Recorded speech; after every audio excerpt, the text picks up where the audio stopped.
E aí, pessoal? Chegamos agora no último grupo de direitos individuais e hoje nós iniciamos o estudo direito à segurança. Isso mesmo, direito à segurança. E aí caiu uma questão muito inteligente numa prova recente que perguntava assim, o que é segurança? Se eu te perguntasse aqui, quando eu falo aqui direito à segurança como direito individual, o que você imagina que seja isso? Direito à segurança. Muitos pensariam, por exemplo, em polícia, em cerca elétrica, ou então um homem de 2 metros ao lado, dependendo da moça, ou do rapaz, não sei a sua opção. Mas direito à segurança aqui não tem muita coisa a ver com segurança pública, que é aquilo que você estaria imaginando. A segurança pública vai ser tratada em outro momento da Constituição, lá nos artigos 144. Aqui, esta segurança diz respeito à chamada segurança jurídica. Isso mesmo. Quando nós dizemos direito à segurança como direito individual, nós falamos de uma chamada segurança jurídica, que é a segurança das relações sociais. São regras estabelecidas no artigo 5º que visam garantir segurança nas relações sociais, não só entre os particulares, mas principalmente entre o particular, entre o indivíduo e o Estado. Seria aqui uma norma de proteção para que as relações sociais fluam da melhor forma possível. São vários dispositivos constitucionais. Arrisco a dizer que aqui nós temos a maior parte de incisos que, dentre todos que nós estudamos, todos os grupos, e que podem vir a cair na sua prova. Então, muita atenção, leitura como sempre contínua, não deixe de ler, tá? Aquilo que eu vou indicar para vocês como pertencente ao direito à segurança. Vamos começar então? Primeiro inciso da nossa leitura, quero que você compartilhe comigo aí, inciso 36, nós vamos dar uma lida agora no inciso 36, que vai trazer o que nós chamamos de princípio da segurança nas relações jurídicas. Essa questão perguntava exatamente isso, ele trouxe o inciso, e embaixo tinha várias alternativas, perguntando, esse inciso aqui, qual que é o princípio constitucional garantido neste inciso? E você não esquece, o princípio constitucional é o princípio da segurança nas relações jurídicas. Ele seria a raiz de toda a segurança jurídica. Seria o princípio inicial, aquele principal, realmente o que vai embasar as outras normas de segurança jurídica. Vamos dar uma lida então? A lei não prejudicará o direito adquirido, o ato jurídico perfeito e a coisa julgada. Simples. Já caiu em prova o texto constitucional mexido, então você lembra desses 3 institutos: direito adquirido, ato jurídico perfeito e coisa julgada, que são 3 institutos de segurança jurídica nas relações. E a Constituição está dizendo que uma lei não pode atrapalhar esses 3 institutos. Depois, com mais calma, você pode olhar o conceito destes 3 institutos na Lei de Introdução ao Código Civil, artigo 6º. A Lei de Introdução ao Código Civil, geralmente ele vem atrelado ao Código Civil antes dele. Você pode dar uma olhada, lá no artigo 6º vai estar classificado, elencado, todos esses 3 institutos aqui. Eles têm um conceito ali naquela Lei de Introdução ao Código Civil que às vezes você pode ler e não entender. Então eu vou trazer aqui de uma forma um pouco mais clara, tentando simplificar ao máximo, o que significa cada um dos 3 institutos. Primeiro, o que é o direito adquirido? Gente, direito adquirido é aquele direito que você já adquiriu. Eu sei, calma. Direito já incorporado. É aquele direito que já faz parte do seu patrimônio. Então falamos em direito adquirido, aquele direito que você pode dizer que já te pertence. Vamos trazer um exemplo aqui? Imaginemos que você tenha 70 anos, no Brasil hoje a aposentadoria compulsória aos 70 anos, aí você vai lá, pede aposentadoria e se aposenta aos 70. No outro dia sai uma lei dizendo assim, extra, a aposentadoria no Brasil agora é só com 150 anos de idade. Será que você tem que voltar a trabalhar? É claro que não. E por quê? Porque uma lei não pode prejudicar aquele direito que já foi adquirido. Se você já aposentou, você já adquiriu o direito. Ok? Tranquilo? Segundo instituto, ato jurídico perfeito.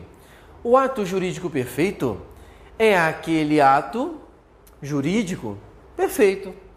Isso mesmo, é um ato acabado. Ato jurídico que já finalizou, que já atingiu seus fins. Então, se pudermos imaginar um ato jurídico perfeito, vamos imaginar um contrato de compra e venda. Quando você vai comprar uma casa, geralmente você realiza um contrato de compra e venda. Para quê? Para garantir a realização daquele negócio. Mas a transmissão da propriedade de bens imóveis, ela só ocorre com a transmissão do título translativo de propriedade. Ou seja, é o registro que vale. Então, quando você transfere o registro, transferiu propriedade. De forma que aquele contrato de compra e venda perde completamente o seu valor. Então, ato jurídico perfeito seria um contrato de compra e venda que já tenha perdido o seu valor. Aquele contrato de compra e venda que já realizou o seu objetivo, que era garantir o negócio. Então, uma vez garantido o negócio, não pode vir uma lei posterior mudando as condições daquele negócio. Isso seria a ideia de ato jurídico perfeito. E o terceiro instituto, conhecido como coisa julgada. Coisa julgada. E aqui para o nosso direito constitucional, basta você lembrar daquelas sentenças transitadas em julgado. É uma sentença judicial que já chegou ao seu fim, já esgotou já chegou no seu objetivo. Ela não tem como ser recorrida, ok? Então, quando falamos aqui em coisa julgada, estamos falando de uma sentença que não cabe mais recurso. Não quero entrar em discussões do processo civil, não é nossa matéria, tá? Porque eu sei que alguns doutrinadores vão trazer a diferença entre coisa julgada e trânsito em julgado. Mas para nós aqui, basta você lembrar que é a mesma coisa. É aquela sentença judicial que não cabe mais recurso. Beleza? Vimos então, primeiro inciso, que refere-se a este princípio da segurança das relações jurídicas. Ok? Vamos para mais um inciso? O próximo inciso agora vai nos apresentar o chamado princípio do devido processo legal. Eu quero que vocês leiam comigo o inciso 54. Ninguém será privado da liberdade ou de seus bens sem o devido processo legal. Então nós temos aqui um princípio muito interessante que regula a atuação do Estado.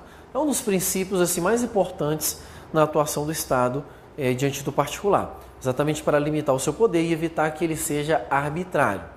Então, o devido processo legal, se você perceber, ele serve exatamente para evitar que você tenha direitos restringidos à sua própria liberdade, sem antes ter um processo, sem antes ter um momento onde você vai produzir provas, onde você vai exercer o seu direito de defesa. Então, tudo isso está dentro do devido processo legal. Uma informação muito importante. O devido processo legal, ele é garantido tanto em processos judiciais quanto em processos administrativos. Significa dizer que tanto o processo judicial quanto o administrativo, antes que isso culmine numa restrição de direitos, se faz necessário que exista essa fase do processo, onde você vai discutir o seu direito. A título de exemplo, e eu vou trazer um exemplo bem típico da região aqui do sul do país, principalmente a região do Paraná, Foz do Iguaçu, e como nós estamos aqui em Cascavel, um pouco perto de Foz, né, alguns de nós já experimentamos aqui experiências semelhantes. Não que eu já tenha feito o que eu vou falar, mas eu conheço sempre alguém que já fez. Então olha só, imagine que você vá ao Paraguai, você vai ficar encantado com aqueles preços tudo barato, você resolve trazer 10 notebooks dentro da sua calça. Então você está vindo com os 10 notebooks dentro da calça, escondido, porque você não quer pagar o seu imposto, senão não compensa. Aí quando você está passando, o fiscal da Receita te para e fala: parado, vagabundo, o que tem nas suas calças aí? Você fala: que isso, rapaz, está olhando minhas calças aqui? Bora, abre aí. Quando abre, tem 10 notebooks lá. A pergunta que eu faço é: o que vai acontecer com seus notebooks? Tenho certeza que muitos de vocês, se não disseram, pensaram que você perderia os seus notebooks. E eu digo, você não pode perder um direito ou um bem sem antes haver um devido processo legal. Então, naquele momento onde você é flagrado ali na ponte, tentando sonegar o imposto, você não perde os seus bens, mas os seus bens ficarão retidos para uma averiguação posterior. Quando ele é retido, é emitido um auto de apreensão daqueles bens. E ali se inicia aquilo que nós chamamos de processo fiscal administrativo, ou processo administrativo fiscal. Nesse processo administrativo fiscal é onde será o momento onde será garantido o devido processo legal, onde você terá a oportunidade de demonstrar que você pagou imposto, exercer a sua defesa, tentar provar que aquele notebook você entrou legalmente, ok? Então, jamais se perde o direito sem antes haver um devido processo legal. Tranquilo? Então, nós temos aí este inciso muito interessante. E por que o devido processo legal ele é tão importante? O devido processo legal, além de se autossustentar, além de trazer uma perspectiva própria, ele também vai ser fundamento para outros princípios constitucionais que visam trazer segurança jurídica. Nós temos aí o princípio da ampla defesa do contraditório e nós temos aí o princípio da proporcionalidade e razoabilidade. São dois grupos de princípios que estão atrelados, possuem seu nascedouro, a sua origem no devido processo legal. Questão já trabalhada em prova. Primeiro que nós vamos analisar, ampla defesa e contraditório. Quero que você leia comigo aí o inciso 55, que trata da ampla defesa e do contraditório. Aos litigantes em processo judicial ou administrativo e aos acusados em geral, são assegurados o contraditório e ampla defesa com os meios e recursos a ela inerentes. Então, gente, talvez uma palavrinha aqui que você não tivesse compreendido, os litigantes. Quem são os litigantes? São aqueles que estão discutindo, que estão brigando, que estão em litígio, ok? Então, a Constituição diz que aos litigantes é garantido contraditório e ampla defesa. O que é contraditório e ampla defesa? Contraditório é o direito que você tem de contradizer. Alguém olhou para você e disse, você é ladrão. Você tem o direito de dizer, não sou ladrão. Isso é contraditório. Ampla defesa. Ampla defesa é o direito que você tem de utilizar-se todos os meios possíveis em direito para se defender. Então você pode utilizar uma gravação, você pode utilizar uma prova testemunhal, você pode utilizar uma prova documental, não importa. Você pode utilizar todos os meios admitidos no direito brasileiro para se defender. Tranquilo? Então isso é contraditório e ampla defesa. Detalhes interessantes. Contraditório e ampla defesa, bem como nós já vimos devido processo legal, ele é garantido tanto em processos judiciais quanto em processos administrativos. Questão importante.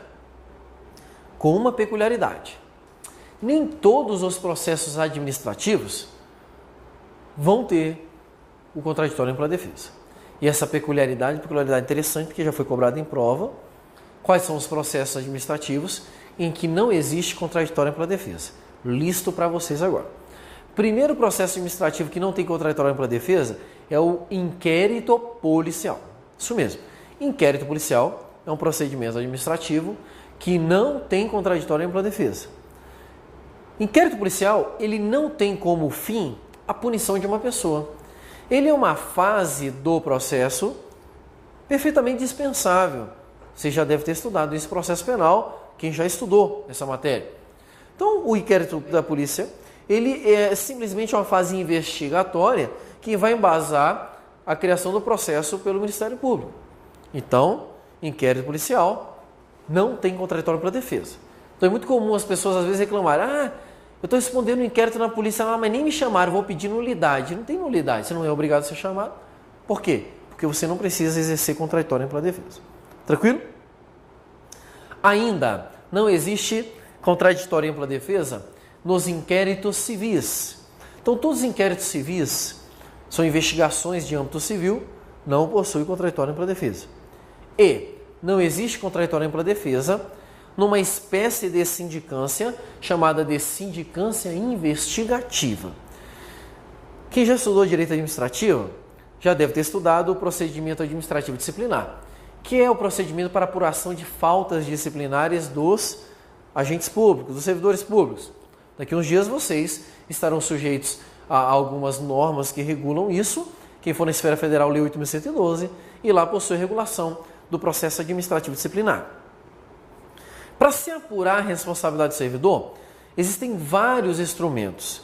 Existe o processo administrativo disciplinar em si, existe a sindicância acusatória e existe a chamada sindicância investigativa. Pois bem, a sindicância investigativa não precisa de contraditório para defesa, porque como o próprio nome diz, ela é uma mera investigação, ela não visa punir ninguém. Diferentemente, ocorre no PAD e na sindicância acusatória. Nessas duas, como são medidas que visam atingir uma punição no final, certamente existe o direito ao contraditório e ampla defesa.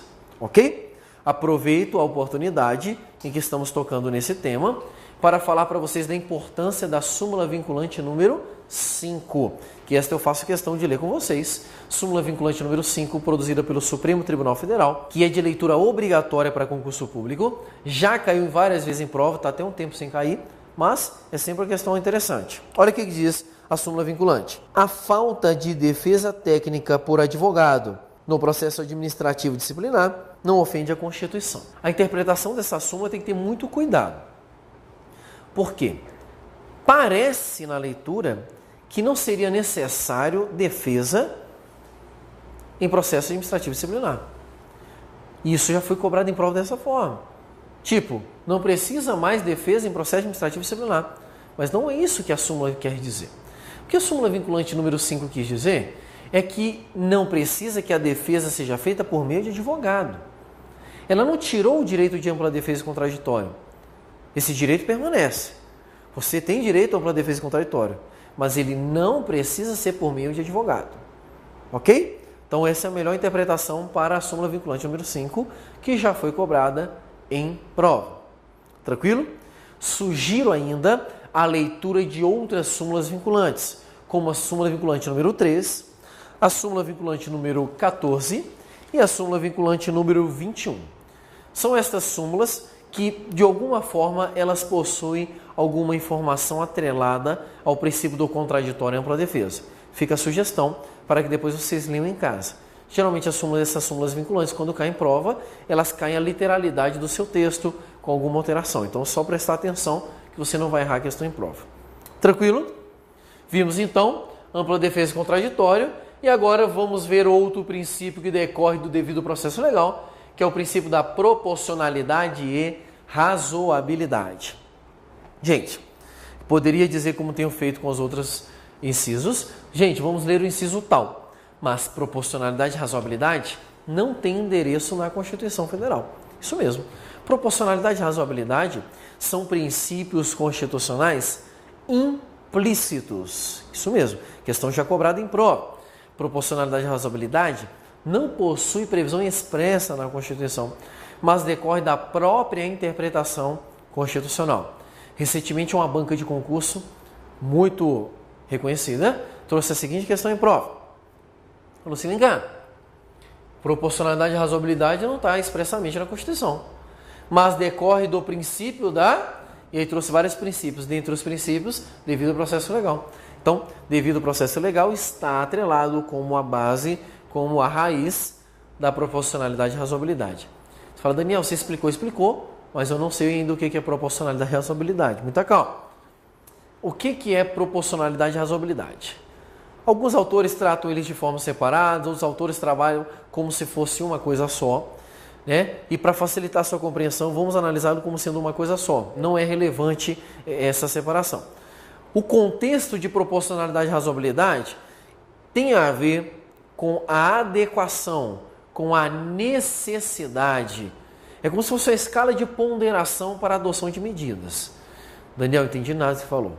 Então imaginemos o Estado atuando para fazer alguma coisa contra você, por exemplo, te punindo. A punição do Estado, ela tem que ser uma punição proporcional à infração cometida. Proporcional e razoável. E para se entender proporcional e razoável, eu tenho que me remeter a esses elementos. Primeiro, é necessária essa punição? Segundo, esta punição é adequada à infração cometida?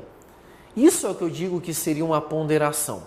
A aplicação da proporcionalidade e razoabilidade, ela atua diretamente na medição de ações feitas pelo Estado. Então, a título de exemplo, eu posso trazer a seguinte situação. Imaginemos um fiscal da vigilância sanitária chega no supermercado e quando ele se depara, é aqueles fiscais bem chatos, Sherlock Holmes, com uma lupa, olhando data de validade de cada produto. Quando ele chega nas gôndolas de Danoninho, ele vê um Danoninho solto com a data de validade vencida um dia. Ele imediatamente dá 2 tiros para cima, manda todo mundo se deitar no chão, prende o gerente da loja, fecha as portas e fala, todo mundo está preso aqui agora. Aí eu pergunto, a medida adotada por este fiscal, diante da infração cometida, ela é proporcional? Ela é razoável? Lógico que não. Não é proporcional e razoável por quê? Seria necessário você dar 2 tiros, prender todo mundo por causa de um chambinho vencido Um dia de validade vencida? É lógico que não. Tem gente que até come com data de validade vencida, né?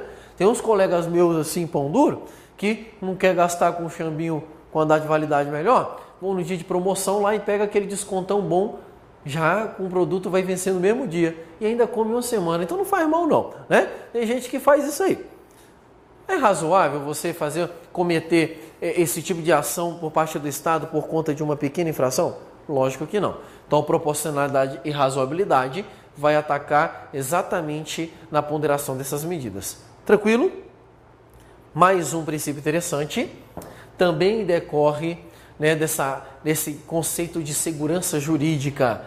Nós temos aqui a chamada inadmissibilidade de provas ilícitas. Gostaria aí que você lesse comigo, inciso 56. São inadmissíveis no processo as provas obtidas por meios ilícitos. São inadmissíveis no processo as provas obtidas por meios ilícitos. Perceba que a Constituição Federal, ela trata esse tema sem qualquer ressalva, sem qualquer exceção, de forma absoluta. É inadmissível no processo as provas obtidas por meios ilícitos. Este tema é um tema que tem uma certa incidência em prova, porque ele possui uma decorrência, um desdobramento na área da jurisprudência e da doutrina, que é muito relevante, com questões lindas em prova. Por que a nossa Constituição diz que é inadmissível prova ilícita no processo? Porque, havendo prova ilícita no processo, esta prova ela produz a nulidade do processo. É por isso que ela é inadmissível. Exatamente para se garantir a perfeição do processo, se garantir a lisura do processo. Por essa forma, a Constituição proibiu e vedou a existência de provas ilícitas no processo. Tranquilo? Esta compreensão absoluta decorre da interpretação de uma teoria norte-americana que traz os efeitos de uma prova ilícita no processo. E qual que seria o nome desta teoria? Teoria dos frutos da árvore envenenada. Fala, professor, você mudou de matéria, biologia agora? Não tem nada a ver com biologia, isso aqui é direito puro. Teoria dos frutos da árvore envenenada diz o seguinte, que se a árvore está envenenada, os frutos também são. Logo, nós teríamos uma situação de ilicitude por derivação. Toda prova ou tudo no processo que deriva de uma prova ilícita também é ilícito. Então é desta forma que a Constituição encarou. De forma absoluta, não se admite provas ilícitas no processo. Tranquilo? Ocorre que, apesar da Constituição Federal trazer isso de forma expressa, sem qualquer ressalva, com base nesta teoria, a jurisprudência do Supremo Tribunal Federal tem tratado a aplicação dessa teoria no direito brasileiro com mais parcimônia, com mais tranquilidade. Ou seja, existe uma mitigação, existe uma diminuição dos efeitos dessa teoria no direito brasileiro. De forma que é possível afirmar, diante de um caso concreto, que nem tudo está perdido quando eu encontro uma prova ilícita no processo. Se nós fôssemos seguir o que está na Constituição, achamos uma prova ilícita, está tudo morto. Tudo que veio da prova ilícita está perdido. Agora imagine, na situação do direito brasileiro, um processo que dure uma média de 20 anos, existem vários processos que duram 20 anos no Brasil, e lá no início, no primeiro ano, tivesse produzido uma prova ilícita. Imagina depois de 20 anos alguém descobrir que aquela prova é ilícita, vai perder 20 anos de trabalho? Por causa disso, para que não trouxesse grandes problemas para a aplicação da jurisdição no direito brasileiro, o STF passou a adotar essa teoria de forma moderada. Isso significa que, apesar da Constituição dizer que as provas ilícitas são inadmissíveis, é possível que você aproveite um processo, mesmo ele tendo provas ilícitas. E como é que o STF acha que isso é possível? Ele diz que, se você encontrar uma prova ilícita no processo, a primeira ação que você tem que ter é tirar essa prova ilícita do processo. A prova ilícita se joga fora. E aí você olha para aquele processo para ver se ele vai ficar em pé. Como ficar em pé? Às vezes existem outras 50 provas que provavam a mesma coisa daquela prova ilícita. Ora, se eu tenho outras 50 provas provando a mesma coisa da prova ilícita, aquela prova ilícita não faz diferença para mim. Então eu não preciso jogar o processo fora. Tranquilo? Então, essa seria a forma melhor de se aplicar a teoria dos frutos da árvore envenenada. Outro detalhe também, diante dessa interpretação mais moderada, diz respeito da possibilidade de admissão de uma prova ilícita. O STF já sinalizou nesse sentido a possibilidade de uma forma de admissão de prova ilícita no direito brasileiro. Aqui, eu não estou aproveitando o processo, estou aproveitando a própria prova ilícita em favor da pessoa que a produziu. E que circunstância seria admitido? O STF diz que é possível a aceitação de uma prova ilícita no processo se esta prova for obtida em legítima defesa. Isso mesmo.